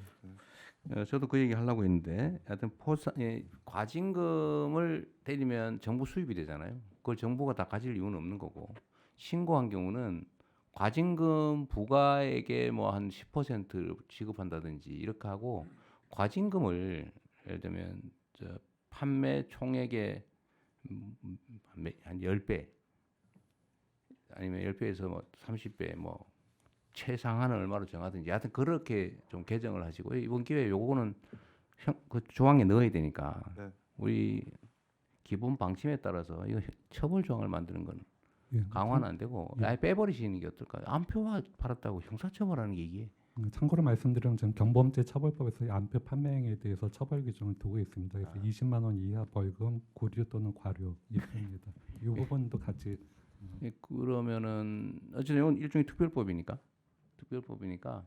이거 어디에다가 지금 어디에 있다는 거예요? 이게 벌칙이? 아니 1년 이하 징역 1,000만 원 이하 벌금이 어디 있다는 거예요? 있는 걸 지금 강화하겠다는 거잖아요. 네, 지금 공연법이랑 국민체육진흥법에 있습니다. 국민체육. 그러면 옛날에 요즘은 없지만 저기 기차표 사가지고 암표 하는 거는 대상이 안 되네요. 아닙니다. 그 대상입니다. 이 저 공연법하고 아까 거기는 해당이 안 될 것 같은데. 제가 맡고 있는 지금 분야가 네. 그렇고요. 예. 저 SRT나 그 저 KTX 이런 이 표를 가지고 매크로 프로그램을 이용한 범죄가 또 이 횡행하고 있습니다. 그래서 경찰청에서 이 특별 단속을 하고 있습니다. 그냥 똑같은 방식인가 봐요. 그 공연법하고 뭐 철도법하고 비슷하게 돼 있는 것 같아요. 예, 매크로 프로그램을 활용해 가지고. 근데 매크로 그러니까 지금 딱 그거잖아요. 매크로라고 하는 수단으로 제한을 하니까 그냥 줄 서서 사는 건 방법이 없다. 그냥 가서 대량으로 예를 들면 매크로를 안 하고 팔면은 사면 대책이 없는 거잖아요, 그죠? 아니요, 일단 매크로로 샀는지 안 샀는지를 아니 처벌 조항이 매크로로 네. 제한을 해놓으니까 그 외에는 처벌이 안 된다는 거잖아요. 네네, 제재가 안 맞습니다. 된다는 거죠. 네네. 그냥 제한을 없애고 무조건 뭐 방식 수단을 제한할 필요가 없다는 거잖아요. 네, 웃돈을 받고 판매하면 무조건 하는 김에 그러면 저기 공연법 이게 참 너무 많아. 여러 법으로 흩어져 있어서요. 네. 일단은 서둘러서 개정을 하고 내년에는 종합해서 이거를 그러면 이거부터 그럼 먼저 하시죠. 이거는 꽤 논란도 많고 시끄럽더라고요. 그럼 이거는 하되 어떤 형사처벌 조항을 빼고 과징금을 세게 하는 걸로 다시 검토를 한번 해보고. 네, 대통령 네. 그렇게 넣을 텐데요. 네. 또 하나는 이번에 국세청에서 적발을 해봤더니 수십억씩 벌고 있습니다. 이 그러니까 거기를 몇 배를 해야지. 몇 배로 하면 수백억 되잖아요. 네, 그래서 망하는 거지 그럼. 탈세부터 다양한 형태의 범죄 행위가 여기 들어가 있기 때문에 그 부분은 다시 한번 살펴보겠습니다. 네. 어쨌든 처벌보다는 과징금이 훨씬 효과가 큽니다. 몇 배 네. 이렇게 해버리면요. 알겠습니다. 예, 또 의견이 있으십니까? 신고 포상금도 확실하게 좀 도입하시고요. 네. 예, 더 이상 의견 없으시면 대통령 말씀하신 그 과징금, 신고 포상금 강화하고 네. 하는 방안으로 하고 나머지는 원안대로 접수하겠습니다. 다음은 계속해서 체육단체 혁신 방안 보고입니다. 문화체육관광부 장관께서 보고해 주시기 바랍니다. 네, 문체부는 체육단체 정치적 중립성과 네, 죄송합니다. 체육단체 혁신 방안을 보고드리겠습니다. 추진 배경입니다. 대한체육회는 체육단체 최상위 조직으로서 17개 시도체육회와 68개 종목단체가 회원으로 가입되어 있습니다. 대한체육회와 종목단체는 국제올림픽위원회인 IOC와 국제경기연맹인 IF의 구성원이기 때문에 정부는 체육단체의 중립성과 자율성을 존중하고 있고 직접 관리, 감독하는 수단은 제한적이었습니다. 그러다 보니 과거에는 대한체육회에 대해서는 여러 논란이 거듭되어 왔습니다. 권한 남용과 불투명한 운영에 대한 지적이 끊이질 않았고 이는 시도 그리고 종목 단체도 다르지 않았습니다. 체육계 특유의 상명하복식 권위주의와 폐쇄적인 문화는 비합리적인 의사결정과 조직적 은폐 등의 문제를 발생시킨다는 지적도 있었습니다. 최근에는 사격장 실탄 유출 사건처럼 안전과 위험 관리 체계도 미흡해서 국민의 기대에 어긋났던 게 사실입니다. 체육계도 이제야말로 국민의 신뢰를 회복할 수 있도록 변화해야 합니다. 문체부는 체육단체의 정치적 중립성과 자율성을 존중하여 올해 초 새롭게 구성된 대한체육회 유승민 회장 그리고 그 집행부와 함께 다음과 같은 혁신 방안을 마련했습니다. 먼저 인사, 징계 등 조직관리 부분은 자율성을 보장하되 스스로 공정하게 운영할 수 있는 구조로 설계하려고 합니다. 반면에 국가 보조금을 받는 공적 단체로서 예산 사업 부문은 책임성과 투명성을 높일 수 있도록 합리적인 관리 체계를 구축하겠습니다. 먼저 인사와 징계입니다. 대한체육회장의 임기부터 1회만 연임이 가능하고 2회는 아예 불가능하도록 정관을 개정하겠습니다. 자기 세력을 구축해서 사실상 종신제처럼 권력을 누린다는 비난이 다시는 발생하지 않도록 하겠습니다. 선거도 소수의 선거인단이 뽑는 간선제가 아니라 직선제로 온라인 투표가 가능하도록 바꾸겠습니다. 이렇게 함으로써 체육회 내 구성 비율이 가장 높은 현장 선수들의 의사와 투표권이 앞으로는 제대로 행사될 수 있도록 하겠습니다. 대한체육회부터 먼저 이렇게 바꾸고 시도 및 종목 단체장도 함께 지혜를 모아서 단계적으로 적용해 나갈 수 있도록 유도하겠습니다. 징계 절차도 명확하게 하겠습니다. 징계기구인 스포츠공정위원회를 구성할 때 기존에는 대한체육회장이 자의대로 임명할 수 있었지만 앞으로는 대한변호사협회 등 외부 6개 기관에서 추천받도록 제도화해서 공정성과 독립성을 강화하겠습니다. 특히 임원의 비위 징계는 상위 기관에서 다루도록 의무화해서 셀프 손반방위 징계의 가능성을 차단하겠습니다. 다음은 사업과 예산 집행의 책임성 강화입니다. 정부는 매년 4천억 원 내외의 예산을 체육단체 교부에서 전문 체육 및 생활체육 활성화 사업을 지원하고 있습니다. 예산 사업이 책임성과 투명성을 높일 수 있도록 기금 사업 성과 평가와 공공기관 경영 평가 등을 엄정히 해서 예산 편성과 임직원 인센티브에 적극 반영하겠습니다. 둘째, 국고뿐 아니라 후원금 등의 자체 예산도 문체부의 승인을 받도록 하고 대한체육회가 회원 단체에 배분하는 사업도 정산 책임을 강화해서 예산의 투명성을 높이겠습니다. 마지막으로 안전 시책을 총괄할 수 있는 조직을 신설하는 등 안전과 위험 관리에도 만전을 기하겠습니다. 대한체육회는 이러한 혁신안을 내년 안에 모두 끝내고 후년에는 산하 회원 단체까지 마무리해서 체육단체의 자율성은 존중하되 공정성과 책임성이 확실히 담보되는 구조를 만들겠습니다. 이상 대한체육회 유승민 회장 집행부와 문체부가 함께 준비한 혁신 방안에 대한 보고를 마치겠습니다. 아, 이게 대한체육회하고 다 협의하신 거예요? 네, 같이 했습니다. 엄청나게 혁신적인데. 네. 괜찮아요? 유승민 회장 강한 의지가 있고요. 네. 저희는 잘 서포트하기로 했습니다. 그런데 이 연임을 제안한다고 하는 거는 스트레이트로 3번까지밖에 못한다 이 뜻이죠. 스트레이트로 아, 9번. 스트레이트로 이연임 제한이라고 되어 있는데 그러니까 연임이 아니고 이연임. 1년임만 할 수 있고요. 아, 이 연임을 금지한다. 네네네. 그러면은 연임을 금지하면 중임은 허용한다는 뜻이 되거든요. 그 다음에 또 한 번. 쉬었다 하는 건데요. 네, 그건 되고요. 그럼 2번 연속으로 하고 쉬었다가 2번 연속으로 하고 또 쉬었다 2번 연속으로 하고 이렇게 되네. 그럴 수 있죠. 근데 가령 이제 유승민 회장 같은 경우는 젊지 않습니까? 그러니까 뭐 이번에 했으니까 다음에 한 번 더 할 수 있지만 임기가 보통 몇 년이에요? 4년입니다. 4년, 8년 하고 쉬었다가 8년 또 하고 이렇게 해도 된다. 근데 이제는 예전처럼 간선제로 하고 뭐 자기 세력을 구축한 그런 임원들이 와서 뽑아주는 게 아니라 전체 선수들이 뽑는 이제 직선제로 바뀌기 때문에 충분한 지지를 받지 못하면 어차피 될 수가 없습니다. 그러면 쉬었다 다시 하고 쉬었다 다시 하고는 계속 가능하다. 그렇죠. 네. 지지를 받으면 할 수 있는 거죠. 지지를 받으면. 그리고 이 종목 단체로 가다 보면 사실 어떤 기업 회장이 의지를 가지고 밀어주는 종목들이 있습니다. 그래도 대표적으로 총 임기는 제한해야 되지 않을까요? 그런 부분도 한번. 그러니까 이게 이제 뭐 그걸 몇 번 할지 모르겠는데 8년 하고 쉬었다 8년 하고 쉬었다 8년 하고 이게 가능하다는 거잖아요. 그렇죠. 가능하죠. 지금 중임은 가능하니까요. 그것도 총 임기는 하나쯤은 재원을 해야 되지 않을까? 예를 들면 우리나라에 그 감시 권력은 제한이 없어요. 예를 들면 국회의원처럼. 근데 집행 권력은 기본적으로 제한을 하거든요. 대통령은 1번, 시도지사는 3번, 단체장 3번.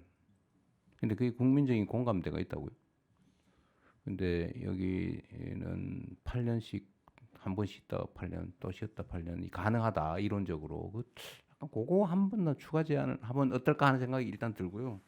두 번째는 직선제의 투표권자가 누구예요? 선수, 그다음 현장에 있는 지도자, 그다음에 이쪽 간부 뭐. 그 뭐 규정이 있어요? 네네 있습니다. 아, 규정이 있어요. 네. 대한체육회는 모수가 33만 명인데 2,000명 정도밖에 투표를 안 한다? 지금 간선제로 했을 때는. 아, 간선제라서요. 네네. 투표권을 안 주죠. 네. 그럼 직선제를 하면 투표권자는 확정할 수 있다. 네. 무리 없이. 네. 그러면 그렇게 하시면 될 거 아니에요. 온라인 투표는 도입하면 될 것 같고. 그 하나 좀 저 추가했으면 싶은 게 그 체육계의 폭력 문제가 계속 이건 이제 부패 문제인데 폭력 문제가 언제나 문제되잖아요. 근데 여전하다고 해요. 네. 이게 은폐돼 가지고 이거에 대한 대책도 좀 추가로 강구를 한번 해주세요. 네, 그 부분이 유승민 회장도 가장 지금 중점을 두고 있는 부분이고요. 또 대한체육회 분리돼서 스포츠 윤리센터라는 걸 만들어서 언제든 신고하고 감시할 수 있는 체계를 만들어 놨는데 이 부분도 조금 지금 한 7, 80명 정도가 움직이고 있거든요. 네. 여기도 예산을 좀 더 지원하고 그런 부분들에 대해서 신속히 처리할 수 있도록 지금 지원하고 저런 게 있더라고요. 이게 이제 체육계 폭력 문제뿐만이 아니고 예를 들면 뭐 중소기업의 기술 탈취 문제나 아니면 뭔가 후려치기 뭐 이런 거 있잖아요. 약자들. 이 약자들은 혹시 신고하고 문제 삼았다 자기가 피해를 입을까 봐 말을 못 하는 거예요. 그래서 이거를 다른 부처도 다 관련이 있는데 그래서 공정거래위의 신고도 사실 좀 그렇다고 하더라고요. 혹시 내 신고했다가 조사받으면 누가 신고했는지 알잖아요. 알면 이제 불이익을 실질적으로는 주기 때문에 못한다고 해요. 그래서 이거를 좀 제도적으로 익명화해서 조사를 하면 누군가 신고를 하면 그것만 조사를 하면 딱 드러나기 때문에 그럴 때는 아예 기본적으로 포괄적으로 익명 제보는 익명으로 다 처리하고 그냥 일반 조사를 해서 드러나지 않게 하는 거를 제도적으로 뭔가 보강을 좀 해야 되지 않을까 싶어요. 우리 사회 약자 그룹들이 언제나 드러날까 두려워서 말 못 하잖아요. 이 체육회 이것도 비슷하거든요. 예를 들면 익명으로 신고를 받을 때 익명을 철저히 보장하고, 예를 들면 어느 지역의 어느 단체가 그렇다 그러면 그거 포함해서 몇 군데를 동시에 조사를 하든지 해가지고 드러나지 않게. 좀 그 방법을 좀 강구를 해보시면 어떨까 싶습니다. 그냥 아이디어예요. 네, 스포츠는 특히 그 학교에서 매우 그 폐쇄되어 있는 형태에서 일어나고 있는 그러니까요. 폭력이기 때문에 잘 드러나지가 않습니다. 그리고 이 피해자가 겁을 먹어서요. 그렇죠. 신고도 제대로 못 하고 있습니다. 그래서 대통령 말씀처럼 그렇게 조사하는 방법에 있어서도 아주 기술적인 네. 방법들을 잘 찾아내서 피해가 가지 않도록 하겠습니다. 익명 신고를 확실하게 보장하고 그 절대 노출되지 않도록 조사를 할 때도 좀 광범위하게 묶어서 하도록 제도화하는 게 어떨까 싶습니다. 제가 얼마 전에도 보니까 그 내가 이걸 그만두지 않는 한 문제 삼을 수 없다 이런 기사도 하나 있더라고요. 그게 약자들은 언제나 그런 상황에 처하죠. 네, 참고로 인사혁신처에서 참고로 그 간부 모시는 날이 있다는 걸 저도 충격을 받았는데요. 간부 모시는 날이 있어요. 그래서 익명으로 신고센터를 개설해서 하도록 하면 효과가 있습니다. 네. 네, 지금 익명 참고로 신고센터는 있고요. 아, 이미. 네, 있습니다. 네, 네. 네. 그리고 지난 8월달에 저희가 한 번 걸리면 무조건 퇴출입니다. 지금은 그렇게 운영을 했더니 신고가 지금 꽤 많이 들어오고 있습니다. 아, 그래요? 빨리빨리 처리는 하고 있습니다. 그리고 교육부의 협조가 많이 필요합니다. 보통 학원 체육 안에서 일어나는 또 폭력들이 많기 때문에 그래서 같이 협력해서 잘 대응하도록 하겠습니다. 부 장관님, 저희 과거에 그 조재범 사건이 있었을 때도 저희 성평등가족부에서 협조해서 문체부 산하의 스포츠혁신위원회 구성된 바 있는데 그때 고안된 제도 중에 하나가 스포츠윤리센터인데 윤리센터가 그 이후에 또 정권이 또 다른 정권 하에서 제대로 기능을 못한 면이 있으니까 살펴봐 주시고 저희 성평등가족부에서도 학교 청소년과 그 체육회 내에서의 성폭력 성희롱 그 대응에 좀 적극 지원하도록 하겠습니다. 네. 그냥 특별히 방안까지는 모르겠는데 우리 학생 선수 같은 경우에 체육을 하게 되면 일정한 성적이 나지 않으면 그 다음 장래가 없기 때문에 특히 이런 폭력에도 저항하지 못하는 경우가 많습니다. 그런데 그렇게 정말 견디다 못해서 신고를 했는데 그래서 그 선생님 그 지도자는 그만두시긴 했는데 그걸 사실은 이제 그 학생들이 운동을 계속하기가 힘든 상황이 생길 수 있거든요. 근데 이런 거 할 때 제일 중요한 것 중에 하나는 지금 사안이 접수돼서 밝혀지면 일단 퇴출을 시키는데 퇴출하고 그 스포츠계가 국가대표 선수를 지도하던 분이 무슨 비리가 있어 생기면 저 지역에 있는 다른 단체로 가서 활동을 하게 되고 그러면서 그 같은 종목 안에 분들끼리는 이게 굉장히 네트워크가 잘 돼 있어서 서로 밀어주고 이런 게 있거든요. 그래서 그 퇴출이 그냥 그 자리에서 물러나는 게 아니라 그 종목 관련 전 스포츠계 전체에 어디든 그러니까 작은 학교의 지도자조차도 갈 수 없도록 그런 근본적인 퇴출이 어떻게든 고민이 됐으면 좋겠습니다. 네, 그렇게 지금 퇴출되고 있습니다. 아예 자격 자체가 박탈이 돼서 다시는 들어와서 가르치는 일을 할 수 없도록 그렇게 지금 진행되고 있습니다. 네. 그래서 저번에 양궁 선수 어떻게 됐어요? 지금 계속 징계위원회 진행 중입니다. 머리 오래 걸려요? 네, 또 뭐 이 신청도 있고 그래서 또 하여튼 뭐든지 너무 지연되지 않게 네. 신속하게 좀 처리하면 좋겠습니다. 시간을 질질 끌거나 그러지 않게. 네. 네.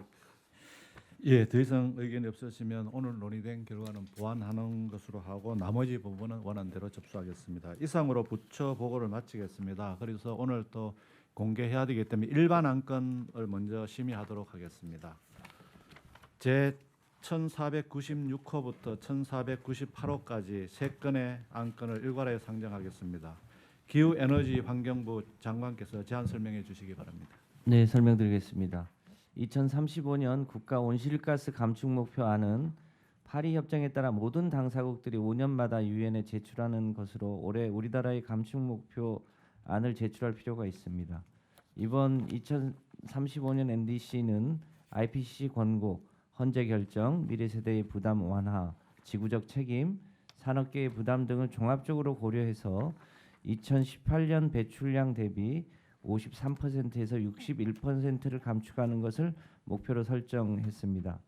이 목표 이행을 위해 재생에너지 확대와 전력망 확충, 탈탄소 산업 전환, 전기차 보급 확산, 열 공급의 전기화, 가축 분야의 에너지화, 신규 흡수원 확대 등을 통해 부분별 온실가스 감축을 적극 추진하겠습니다.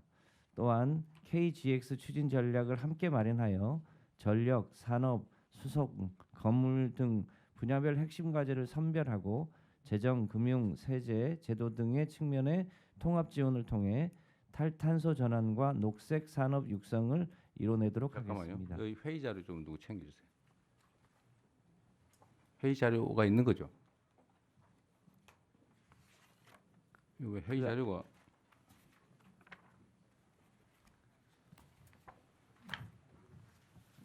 이거는 설명 자료고 그 앞에 보시면 자료가 있어요? 나한테는 없네. 예. 서류로는 안 만들었나요? 네, 서류 배포가 안 돼 있고요. 모니터에는 있습니다. 아, 서류로 배포 안 했어요?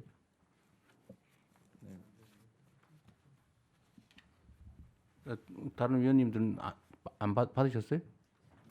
모니터에 있습니다. 아, 모니터였어요. 왜 종이 아까워서 그러셨나요?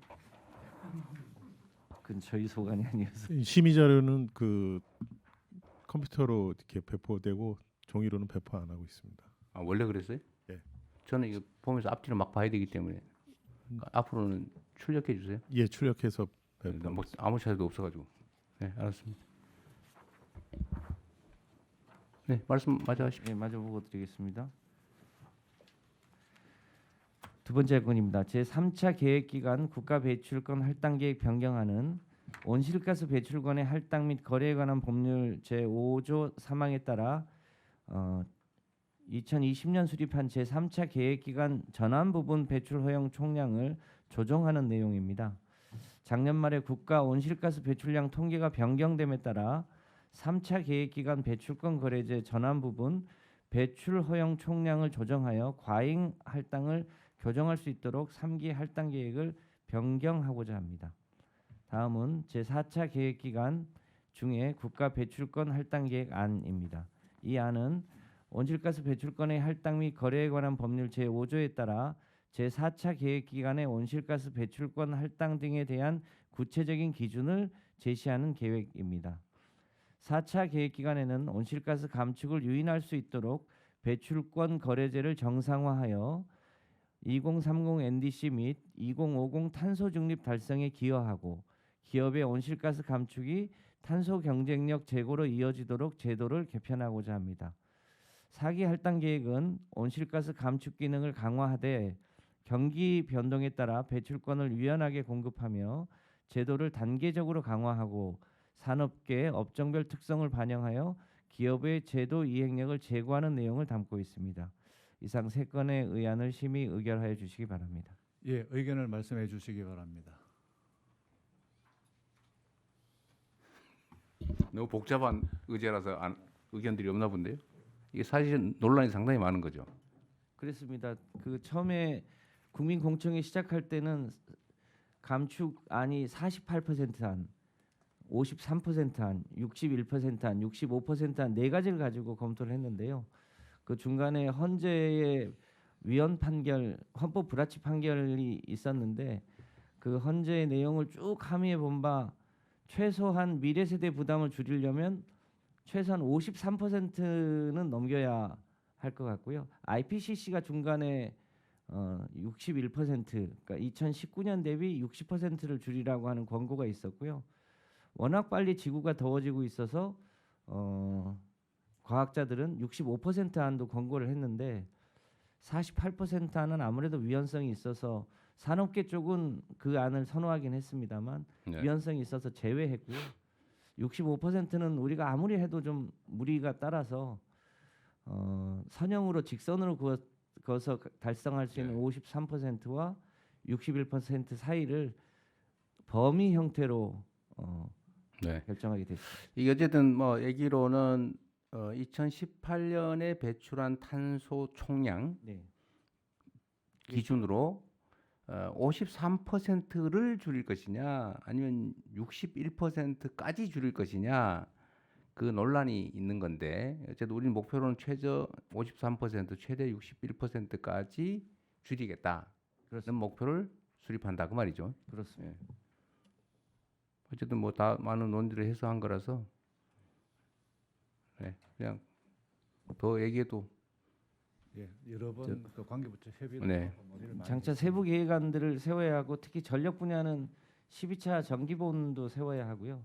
각 분야별로 세부 이행 계획을 세우는 과정에서 더 정밀하게 계획을 세우고. 하여튼 이게 이제 우리 이 장면을 보시는 국민 여러분께서도 이제 다 이해하시겠지만 이제 어쨌든 논란이 있는 이유는 이걸 강화를 하면 전통적인 예를 들면 석탄 발전소 네. 또는 화석 연료 사용하는 산업들 이게 이제 부담이 커지는 거고. 그렇습니다. 대신에 이제 재생에너지 산업이나 이런 부분은 또 기회가 또 생기는 거고. 기업의 부담이 되긴 하지만 결국은 이렇게 체질로 바꿔야 되는데 이에 대해서 반대하는 분도 계시고 빨리 해야 된다는 쪽도 있고 지금 그런 상태인데 이제 우리가 정부 차원의 목표치를 정하는 거다 그 말이잖아요. 그렇습니다. 네. 네, 대통령님, 저 산업부 장관입니다. 산업부는 부담되죠. 아. 큰 부담이 되는 건 사실이고요. 더군다나 지금 현재 산업계 여건이 다배출 업종인 철강, 석유화학 등이 특히 더 어려운 업종들입니다. 그래서 논의 과정에서 기후부랑 산업부 그리고 뭐 경제부처에서 나름대로 굉장히 치열한 네. 논쟁은 있었습니다. 다만 하나 이게 제대로 적응이 되려면 산업계의 어려움은 이게 발표만 되고 정부가 원래 여기 안에 포함된 지원은 있어야 되는데 발표할 때는 지원을 해준다고 했다가 실제로 이제 발표하고 나면은 그런 지원들이 없었던 과거 정부의 사례가 있어서 거기에 대해서 좀 불안해하고 네. 아쉬워합니다. 그래서 이런 목표와 함께 원래 지금 여기 하면서 했던 내용 대부분들이 주로 이제 R&D 관련된 재정 지원 내용들이 굉장히 상당히 많습니다. 이런 부분들이 같이 가서 업계에서도 어차피 대통령님께서 말씀하셨다시피 이게 시대의 흐름이고 따라가야 된다면 그에 같이 가서 업계의 경쟁력, 산업의 경쟁력 강화될 수 있도록 각별히 좀 네. 관심을 가져주시면 감사하겠습니다. 그런 거 잘 챙기시라고 저기 기업하시던 분을 산업부 장관으로 모신 겁니다. 아, 알겠습니다.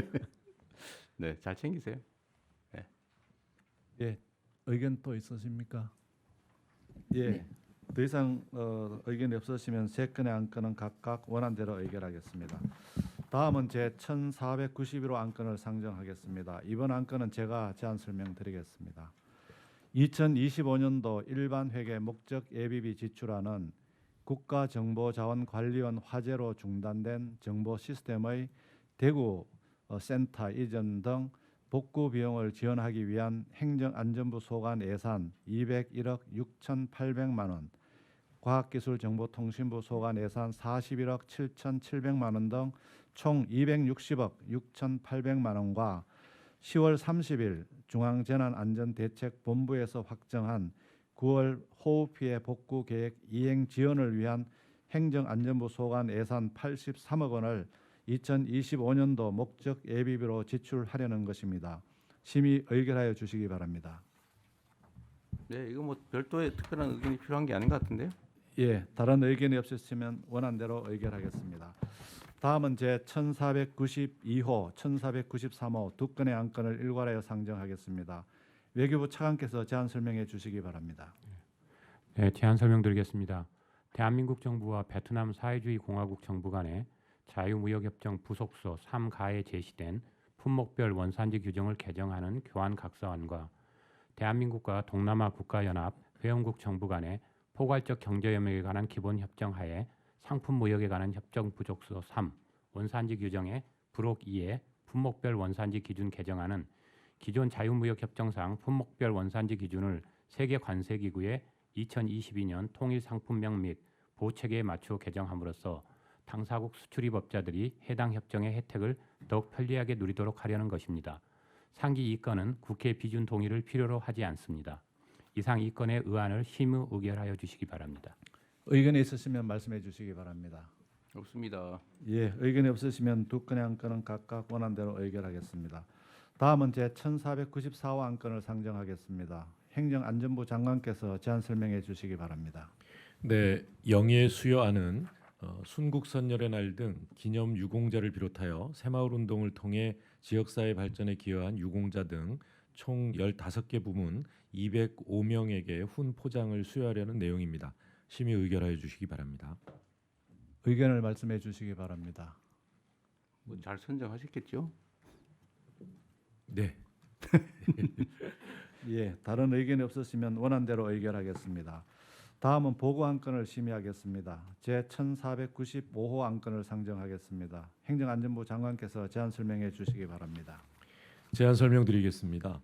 2025년 기록관리 평가 결과는 공공기록물 관리에 관한 법률 제9조 및 동법 시행령 제63조에 따라 중앙행정기관, 특별지방행정기관, 국공립대학 등 총 248개 기관에 대한 기록관리 현황을 종합적으로 평가한 결과입니다.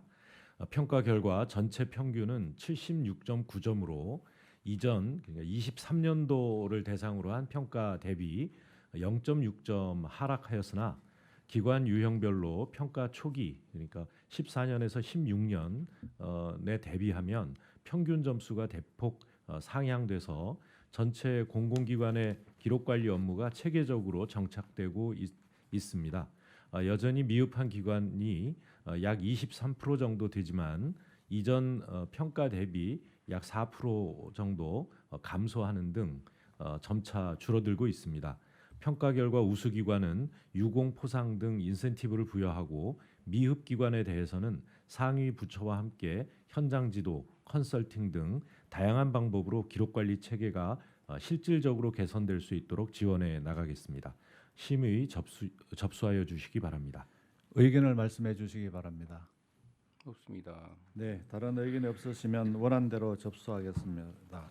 이상으로 공개 심의를 마치고 비공개로 전환하도록 하겠습니다. 네, 이후 순서는 비공개로 진행하오니 언론인 여러분께서는 협조해 주시기 바랍니다.